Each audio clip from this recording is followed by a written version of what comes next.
Topic है refraction through cord surface या फिर स्फेरिकल सरफेस, या फिर इस तरह से भी आ सकता है ये आपको establish the formula μ2/b minus μ1/u बराबर 1/r μ2 माइनस μ1। ये म्यू जो है ना μ2 जो हमने लिखा इसके जगह पर कभी कभार वो हो सकता है क्या पूछ देगा n2, और जो हमने μ1 लिखा है उसके जगह पर क्या पूछ सकता है n1। क्या है कि रिफ्रैक्टिव इंडेक्स है, असल में ये सब है क्या, रिफ्रैक्टिव इंडेक्स। क्या है, रिफ्रैक्टिव इंडेक्स है।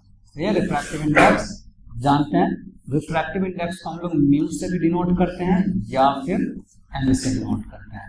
तो कभी हो सकता है एग्जाम में आपको μ2 के जगह पर क्या दे दे, n2 दे दे, और μ1 की जगह पर क्या दे दे, n1 दे दे। और जो v है वो है इमेज डिस्टेंस, और जो u है वो है आपका ऑब्जेक्ट डिस्टेंस, और r क्या है, रेडियस ऑफ कर्वेचर।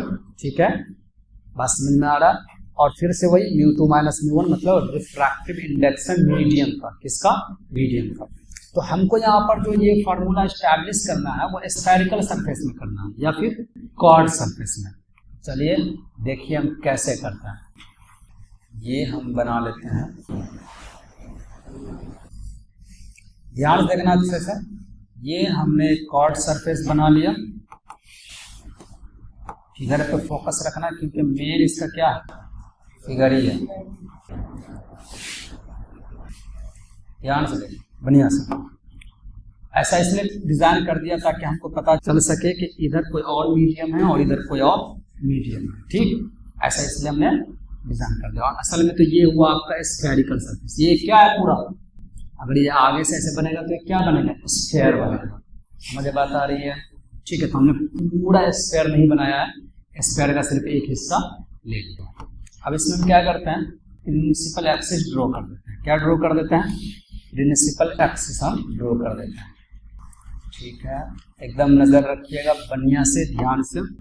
ठीक, इस पॉइंट को हम P नाम दे देते हैं। P फॉर पोल होता है, P फॉर क्या होता है, पोल। ठीक, अब हम मान लेते हैं कि ये कोई मीडियम है, इसका रिफ्रैक्टिव इंडेक्स मान लेते हैं μ1। क्या मान लेते हैं इसका रिफ्रैक्टिव इंडेक्स, जो भी ये मीडियम है इसको हम मीडियम फर्स्ट बोल सकते हैं। क्या बोल सकते हैं, मीडियम फर्स्ट। ठीक है, और ये रेयर है, कौन सा मीडियम है ये, रेयर। ठीक, और ये हमारा मीडियम सेकंड है, कौन सा मीडियम है, सेकंड मीडियम है, जिसको हम बोलते हैं ये कौन सा मीडियम है, डेंसर। और इसका रिफ्रैक्टिव इंडेक्स मान लेते हैं μ2। क्या मान लेते हैं, μ2। ठीक, ध्यान से देखते रहना अच्छे से बढ़िया से। अब इस पोजीशन पे हम रखते हैं एक ऑब्जेक्ट को यहाँ पे। ठीक, एक रे ऑफ लाइट होगा वो तो ऐसे सीधा पोल से पास करेगा, और पोल से पास करेगा तो वो सीधा ही चला जाएगा, मतलब इस तरह से। समझ में आता रहा, ये ऐसे सीधा ही चला जाएगा। ये बात आपको पहले पता होना चाहिए कि पोल से जब कोई भी रे ऑफ लाइट पास करता है तो वो सीधा ही निकल जाता है। ठीक है, दूसरा हम थोड़ा सा टिल्ड करके हम क्या करवाते हैं, रे ऑफ लाइट ले लेते हैं इस तरह से। मान लीजिए ये रे ऑफ लाइट यहाँ है, हम ऐसा करते हैं डॉट ही लाइन लेते हैं, बाद में हम इस पर सॉलिड लाइन चढ़ा देंगे ताकि ये पता चले कि अगर ये बैंड नहीं होता तो ऐसे सीधा जाता, इसलिए हम इस तरह का लाइन ले रहे हैं। लेकिन ये सीधा जाएगा नहीं, ध्यान से सुनते रहना, अच्छे से देखते रहना, ध्यान से सुनते रहना और अच्छे से देखते रहना। ये यहाँ से जब जो जाएगा तो यहाँ के बाद ये सीधा नहीं जाएगा। क्यों नहीं जाएगा, क्योंकि मीडियम चेंज हो रहा है। ये मीडियम रेयर है, ये मीडियम डेंसर है, तो मीडियम चेंज हो रहा है। जब मीडियम चेंज होगा तो लाइट बेंड हो जाएगा। कैसे बेंड होगा वो हमको रूल पता होना चाहिए। तो पहले तो हम यहाँ एक नॉर्मल ड्रॉ करते हैं, इस जगह पे हम एक नॉर्मल ड्रॉ करते हैं। ठीक है, ये नॉर्मल जहाँ से पास करेगा आपको पता होना चाहिए वो इस स्फीयर का सेंटर होगा। क्या होगा वो, ये वाला पॉइंट जो होगा ना वो इस स्फीयर का, जो ये स्फीयर बनेगा ना उसका क्या होगा, सेंटर होगा। और इसका हम नाम देते हैं एन। तो ये हमारा इंसिडेंट एंगल होगा। ये इंसिडेंट रे है और ये नॉर्मल है, तो इंसिडेंट रे और नॉर्मल के साथ जो एंगल बनता है वो एंगल ऑफ इंसिडेंट रे, तो ये आई एंगल हो गया। ठीक, अब हमने रूल पढ़ा है कि जब रे ऑफ लाइट रेयर से डेंसर में जाएगा तो बेंड होगा टुवर्ड्स द नॉर्मल के तरफ।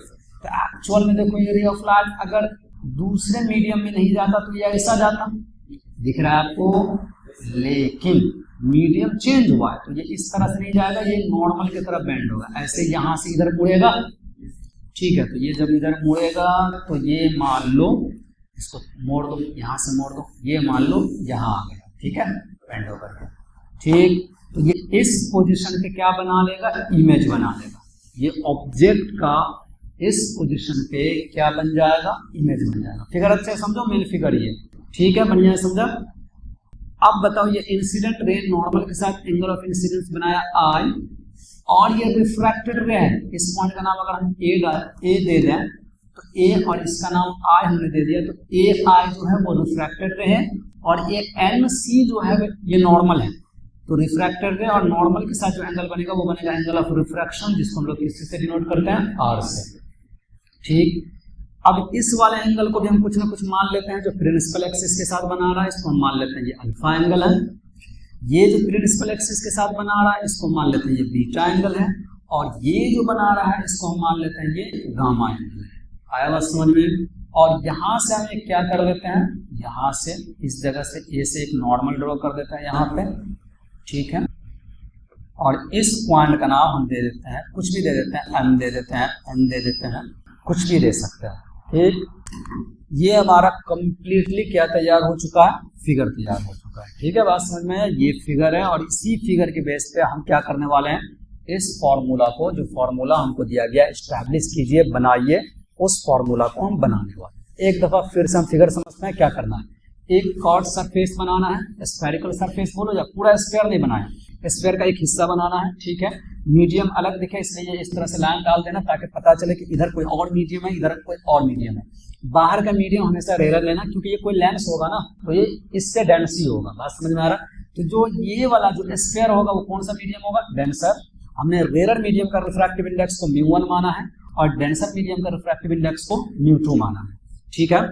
उसके बाद हमने क्या किया, एक प्रिंसिपल एक्सिस खींचा। ये जो लाइन जो डॉट डॉट करके दिखाई दे रहा है, ये लाइन है, इसको कहा जाता है प्रिंसिपल एक्सिस। क्या कहा जाता है, प्रिंसिपल एक्सिस, ठीक। और ये वाला पॉइंट जो हमारा ये पोल है, ठीक है, यहीं से सभी डिस्टेंस को क्या करेंगे, हम मेजर करेंगे।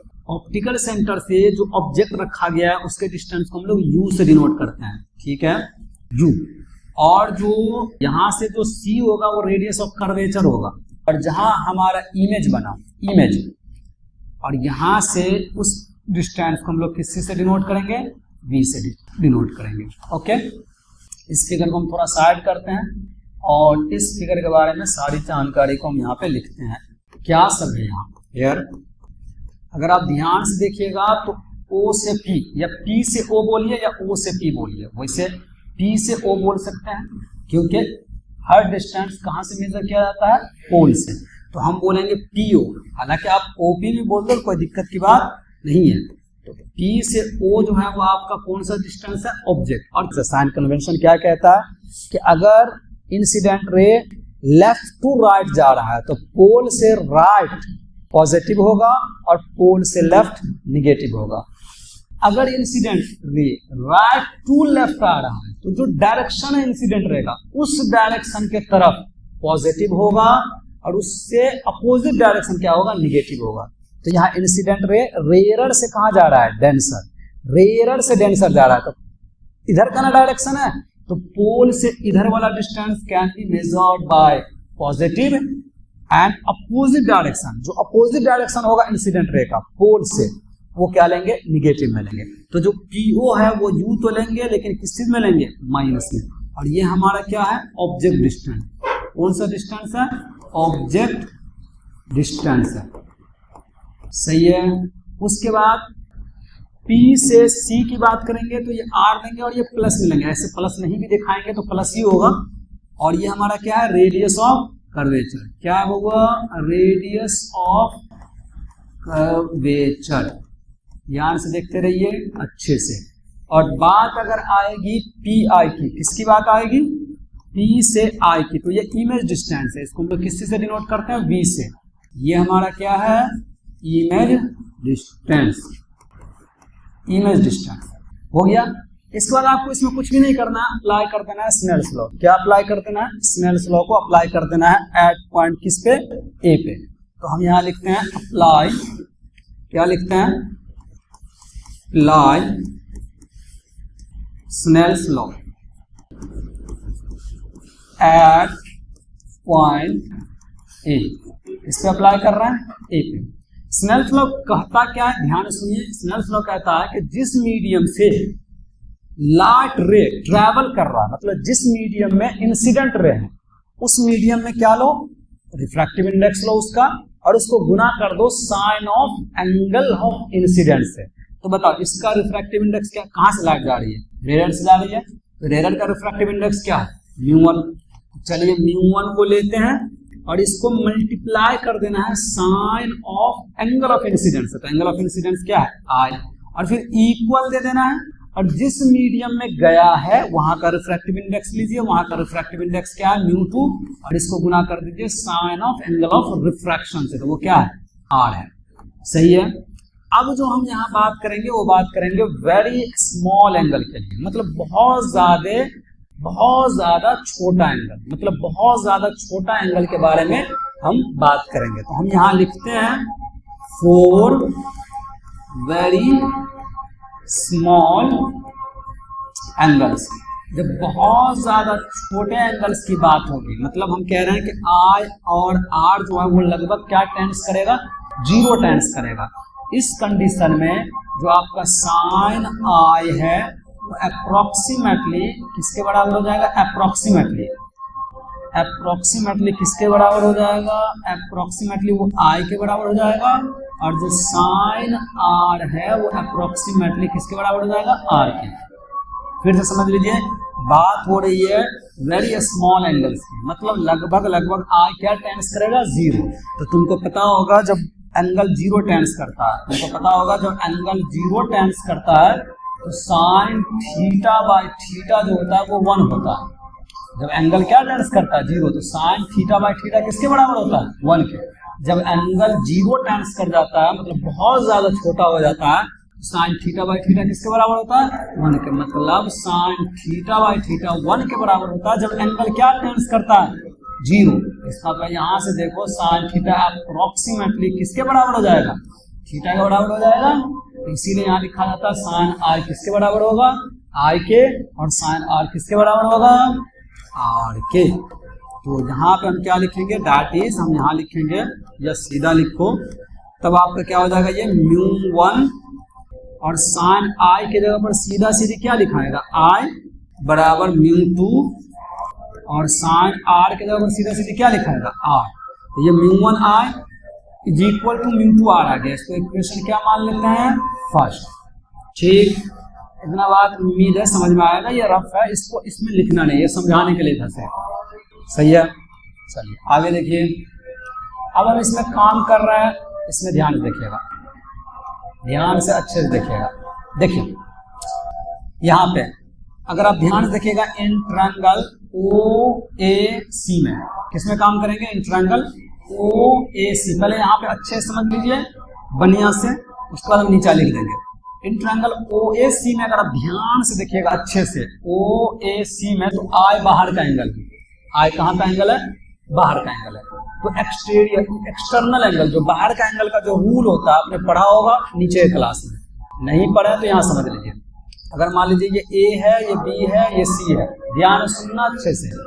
अगर हम यहाँ पर का ये वाला एंगल लिखेंगे, बाहर का एंगल लिखेंगे, तो ये एंगल इतना प्लस इतना के बराबर होगा। मतलब अगर ये एंगल, थोड़ा देर के लिए कुछ नाम दे देते हैं, चलो ये इसके अंदर का एंगल अल्फा है, ये वाला बीटा है, और ये वाला क्या है, गामा है। तो अगर हम यहाँ पे बाहर का एंगल लिख रहे हैं, ये कहाँ का एंगल है, ट्रायंगल से बाहर का, समझ में आता रहा। ये वाला एंगल जो होगा वो होगा बीटा प्लस गामा। ठीक है। तो यहाँ पे देखो, अगर हम बात करें OAC में, तो OAC में आई अगर हम लिखेंगे तो आई बाहर का एंगल है, तो इसको अंदर का एंगल नहीं लेना है। इसके अलावा जो अंदर का एंगल है वो कौन है, अल्फा और बीटा। तो आई जो है वो अल्फा प्लस बीटा के बराबर होगा, क्योंकि रूल होता है, यही रूल है। ठीक है, ऐसा नहीं खाली यही होगा। अगर तुम यहाँ का एंगल बाहर का लिखोगे, यहाँ का, तो फिर इसको छोड़ना पड़ेगा और इस दोनों का प्लस करके लिखना पड़ेगा, मतलब अल्फा प्लस बीटा लिखना पड़ेगा। और अगर तुम यहाँ बाहर का एंगल लिखोगे ट्रायंगल से, तो इसको छोड़ना पड़ेगा और अल्फा प्लस किसको लिखना पड़ेगा, गामा को। तो सेम इसी तरह अगर हम आई बराबर लिखेंगे तो अल्फा प्लस क्या लिखना पड़ेगा, बीटा। इन ट्रायंगल किसमें, OAC में। ठीक, दूसरा भी समझिए लो, यहाँ पे समझिए लो दूसरा हम बात करें ट्रायंगल ACI, दिख रहा है सबको ACI। थोड़ा सा पेन का कलर चेंज करते हैं ताकि नजर आए। AC और किस में बात हो रही है, I में। ACI में अगर ध्यान से देखिए तो बाहर का एंगल बीटा है, बाहर का एंगल क्या है, बीटा। तो बीटा को हम लिख सकते हैं R प्लस गामा। देखो हम इस तरह से R लिखते हैं और गामा थोड़ा ऐसे लिखते हैं, समझ में बात आ रहा है, अच्छे समझिएगा। तो बीटा बराबर क्या हो जाएगा, R प्लस गामा। तो हम दो ट्रायंगल में काम करने वाले हैं, एक काम करने वाले हैं किसमें, OAC में, और एक काम करने वाले हैं ACI में, ठीक। अच्छा, तो हम यहाँ नीचे लिखते हैं इन ट्रायंगल, क्या लिखते हैं, इन ट्रायंगल OAC, सही है। अगर आपको दिक्कत हो तो आप देख सकते हैं, बढ़िया से फिगर को समझ में आ जाएगा। OAC में हम I बराबर क्या लिखेंगे, I बाहर का एंगल था और अंदर का एंगल था अल्फा और बीटा, तो अल्फा प्लस बीटा हो जाएगा, ठीक। इसको हम क्या करते हैं, इक्वेशन सेकंड मान लेते हैं। फिर अगर हम बात करें इन ट्रायंगल ACI में, इसमें बाहर का एंगल क्या था, बीटा, और अंदर का एंगल था R प्लस गामा। यहां से हम R निकाल लेते हैं, ध्यान देखिएगा R। तो अगर हम R निकालेंगे तो गामा को बीटा की तरफ भेजना पड़ेगा, मतलब बीटा बीटा ही रहेगा और गामा किसके तरफ आएगा, बीटा की तरफ। वो किस चीज में हो जाएगा, माइनस में, और इज इक्वल टू क्या हो जाएगा, R। इसको इक्वेशन क्या मान लेते हैं, थर्ड। अब हम क्या करते हैं, फर्स्ट में सेकंड और थर्ड को क्या कर देते हैं, पुट कर देते हैं। समझ में बात आ रही है, क्योंकि फर्स्ट में I भी है और R भी है, और हमने यहाँ I का मान निकाल लिया अल्फा प्लस बीटा और R का मान निकाल लिया बीटा माइनस गामा। तो हम यहाँ काम करते हैं फ्रॉम फर्स्ट। कहाँ से काम करते हैं, फ्रॉम फर्स्ट। तो हम यहाँ लिखते हैं μ1 और इनटू में I है, I के जगह पर रखिए अल्फा प्लस में बीटा, फिर इक्वल टू डालिए और यहाँ क्या है μ2 और इनटू में लिखिए R, R के जगह पर क्या लिखिएगा, बीटा माइनस गामा, सही है, ठीक है। अब यहाँ पे थोड़ा अच्छे से ध्यान से देखिएगा, बढ़िया से। यहाँ हम लिखते हैं यहाँ μ1 और अंदर लिखते हैं अल्फा के जगह पर हम लिखते हैं tan अल्फा, क्या लिखते हैं, tan अल्फा, और बीटा के जगह पर हम लिखते हैं tan बीटा, और इज इक्वल टू यहाँ ये लिखते हैं μ2 और यहाँ बीटा के जगह पर लिखते हैं tan बीटा और यहाँ गामा के जगह पर लिखते हैं tan गामा। ऐसा क्यों लिखे हैं, ऐसा क्यों लिखे, ऐसा क्यों लिखे वो हम आपको समझा रहे हैं। वो इसलिए समझा रहे हैं कि यहाँ भी हेयर लिख देते हैं, here alpha beta and gamma, alpha beta and gamma are also very small angles. अब आपके मन में सवाल आएगा कि ठीक है, चलो कोई बात नहीं है, अगर अल्फा बीटा गामा बहुत छोटा एंगल है तो भाई साइन लिखो ना, tan क्यों लिख रहे हो, साइन लिखो। अभी आपने साइन I बराबर I लिखा था, तो आप यहाँ अल्फा के जगह पर साइन लिखो, tan क्यों लिख रहे हो, रीजन हम बताते हैं। देखिए, आपको हमने कहा था कि लिमिट जब हम लगाते हैं और थीटा टेंड्स टू 0 होता है, तो साइन थीटा बाय थीटा किसके बराबर हो जाता है, 1 के। सेम इसी तरह से जब थीटा लगभग बहुत ज्यादा छोटा है, मतलब 0 ही होता है, 0 होता है, तो tan थीटा बाय थीटा भी किसके बराबर होता है। इसका मतलब अगर हम ये कंडीशन लगाते हैं, लिमिट का मतलब क्या होता है, आप एक कंडीशन ही तो लगाते हो, तो tan थीटा बाय थीटा किसके बराबर होता है, 1 के। इसका मतलब tan थीटा किसके बराबर हो जाता है, थीटा के, ठीक है। तो tan में भी ये केसेस होता है, इसीलिए हमने अल्फा के जगह पर क्या लिख दिया, tan अल्फा, बीटा के जगह पर क्या लिख दिया, tan बीटा, यहाँ भी बीटा के जगह पर क्या लिख दिया, tan बीटा, और गामा के जगह पर क्या लिख दिया, tan गामा। अब आपको ये रफ में हम समझाए हैं, इसको लिख नहीं देना, इसलिए हम यहाँ से इसको हटा देते हैं, क्योंकि आप इसको इसका हिस्सा समझने लगिएगा तो फिर और ज्यादा दिक्कत हो जाएगा आपके लिए। अब देखिए, tan का फॉर्मूला आपको पता होना चाहिए, क्या होता है, P by B, perpendicular by base, या अपोजिट साइड बटा एडजेसेंट साइड। तो चलिए अल्फा एंगल पे चलते हैं, अल्फा बीटा गामा सब समझ लेते हैं इस फिगर में। यहाँ पे ध्यान से देखिए, अल्फा एंगल ये है, इसका अपोजिट साइड क्या होगा, AM, और बेस क्या हो जाएगा, OL या MO बोलिए। अल्फा एंगल पे ध्यान देखिए, अल्फा एंगल पे अगर आप tan अल्फा लिखिएगा, यहाँ हम सब लिख करके पहले आपको समझा देते हैं। अगर आप tan अल्फा लिखिएगा, फॉर्मूला होता है P बाई बी, tan का फॉर्मूला P बाई बी, ये एंगल कुछ भी रहे, tan का फॉर्मूला P बाई बी। तो P होता है एंगल के सामने वाला साइड, तो अल्फा के सामने वाला साइड क्या है, AM, क्या है, AM, और बेस क्या हो जाएगा एमओ, हम यहाँ लिख देते हैं एमओ। इसी तरह से अगर हम बात करेंगे किसके बारे में, ध्यान देखिएगा, किसके बारे में बात करेंगे, tan बीटा के बारे में। तो बीटा कहाँ है, यहाँ है। इसके अपोजिट जो एंगल है वो साइड है, सॉरी एंगल नहीं साइड, वो क्या है AM। इसमें पी बाई बी होगा, दोबारा पी बाई बी लिखने की जरूरत नहीं है, एक दफा लिख चुके हैं, बार बार लिखेंगे गड़बड़ाएगा, समझिए ध्यान से। AM होगा लंब यानी कि परपेंडिकुलर, और बेस MC हो जाएगा, ठीक है। और अगर बात करें tan गामा की, इसका ही फॉर्मूला tan है तो पी बाई बी ही होगा, गामा के सामने फिर से परपेंडिकुलर क्या है AM, और बट्टा में बेस क्या हो जाएगा MI, क्या हो जाएगा MI। उम्मीद है सब समझ में आया होगा। तो tan अल्फा के जगह हम क्या लिखने वाले हैं, AM बट्टा MO, tan बीटा के जगह क्या लिखने वाले हैं, AM बट्टा MC, और tan गामा के जगह क्या लिखने वाले हैं, AM बट्टा MI, ठीक है। चलिए नीचा और लिखिए, यहाँ पे ये है आपका μ1, अंदर tan अल्फा के जगह आपने क्या लिखना है, AM बट्टा MO, फिर बीच में प्लस है, प्लस डालिए। tan बीटा के जगह आपको लिखना है AM बट्टा MC, और बराबर μ2, फिर इंटू, यहाँ भी बीटा ही है तो यहाँ भी आप क्या लिखिएगा, AM बट्टा MC, और बीच में माइनस है, माइनस लिखिए, और tan गामा के जगह पर लिखिएगा AM बट्टा MI, क्या लिखिएगा MI, ठीक है। फिर पूरे में अगर आप ध्यान देखिएगा तो AM कॉमन है, क्या कॉमन है AM, तो हम यहाँ लिखते हैं μ1, और AM को घर से बाहर निकाल देते हैं, घर से बाहर निकाल दीजिए तो इस घर में ऊपर क्या बचेगा 1, नीचा बचेगा MO, प्लस यहाँ ही बचेगा 1, नीचा बचेगा MC, इज इक्वल टू μ2, और यहाँ एक बाहर हो जाएगा, यहाँ बचेगा 1, नीचा बचेगा MC, और माइनस में 1 बट्टा MI, सही है। फाइनली देखिएगा यहाँ कॉमन ही नहीं किया, कॉमन एक मिनट कॉमन करेंगे तब ना बचेगा, यहाँ AM को कॉमन करेंगे तब ना अंदर यहाँ 1 बचेगा, नीचे क्या बचेगा MC, AM बाहर आएगा तब ना 1 बचेगा, ठीक है। फिर माइनस 1 बट्टा MI, सही है। चलिए तो AM और AM से क्या हो जाएगा, कैंसिल हो जाएगा, ये हो जाएगा, इतना बड़ा लिखा लोगे तो AM उधर के बट्टा में जाएगा तो कैंसिल हो जाएगा।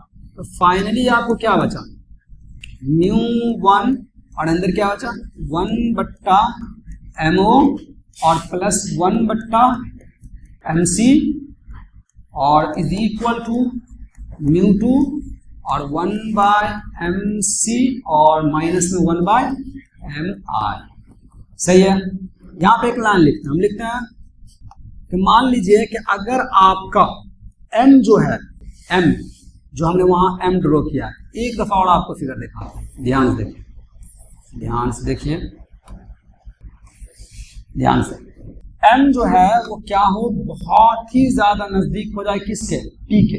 If M is very close two point P, तो जो M है वही क्या हो जाएगा हमारा P हो जाएगा, क्योंकि ये एंगल बहुत छोटा है ना, अल्फा लगभग 0 है, बीटा भी 0 है, तो ये सब पॉइंट लगभग क्या हो जाएगा, पास में ही हो जाएगा। M जो है वो P के बिल्कुल कहाँ हो जाएगा, पास में ही हो जाएगा। तो हम लिखेंगे if M is very close two point P, हम यहाँ पे क्या लिखते हैं, ऑफ M, ऐसे लिख देते हैं, चलो ऐसे लिख देते हैं, if M is very close नजदीक टू पॉइंट P, किसके नजदीक हो जाए, P पॉइंट के, डैट इज जो आपका M है वही क्या हो जाएगा, अप्रोक्सीमेटली P हो जाएगा। समझ में बात आया, यहाँ लिख भी देते हैं अप्रोक्स, लगभग। तो आपका तब जो यहाँ पे μ1 और इनटू में 1 बट्टा MO है वो आपका PO हो जाएगा, M किस में बदल जाएगा, P में, और प्लस यहाँ 1 बट्टा ये क्या हो जाएगा PC इज इक्वल टू μ2, फिर 1 बट्टा अगेन PC माइनस 1 बट्टा PR। अब सभी का वैल्यू आपने ऊपर निकाला है, ऊपर किससे, यहाँ पे क्या कर दीजिए, डाल दीजिए μ1 और 1, और PO जो था ना वो आपका ऑब्जेक्ट डिस्टेंस था, वो था -u, सही है, प्लस, और वो जो PC था ना वो आपका R है, क्या है R है, ये μ2 का μ2 होगा, फिर से यहाँ 1 बाई क्या होगा R, और माइनस, और PR जो है वो आपका इमेज डिस्टेंस है, वो आपका V हो जाएगा, ठीक। देखते रहिए ध्यान से अच्छे से। ये आपका हो जाएगा μ1, मल्टीप्लाई कर दीजिए, क्या कर दीजिए अंदर, मल्टीप्लाई, प्लस माइनस माइनस μ1 बट्टा u, फिर प्लस प्लस प्लस ही होगा क्योंकि ये भी प्लस में ये भी प्लस में प्लस ही होगा। ये प्लस माइनस माइनस क्यों हुआ, क्योंकि ये टर्म्स किससे में है, ये प्लस है ये माइनस है तो माइनस हो जाएगा, और प्लस प्लस प्लस होगा, और यहाँ ये हो जाएगा μ1 बट्टा r इज इक्वल, ये प्लस तो प्लस ही होगा μ2 बाय r, और ये प्लस ये माइनस तो माइनस हो जाएगा, और ये हो जाएगा μ2 बट्टा ये r वाले को एक तरफ करो बाकी को एक तरफ करो। ठीक, ध्यान देखना, वो μ2 बाय v उधर माइनस में है, जब इसको इधर खींच के लाओगे तो क्या हो जाएगा, μ2 बाई v प्लस में हो जाएगा, और इधर ऑलरेडी ये μ1 बट्टा u जो है वो माइनस में है, तो μ1 बाई u माइनस में हो गया। ठीक, अब μ2 बाई r को लिख लो जो इधर बचा हुआ है, और इधर वाला जो μ1 बट्टा r है वो किस में है, प्लस में, इधर जाएगा क्या हो जाएगा, माइनस में, μ1 बट्टा r।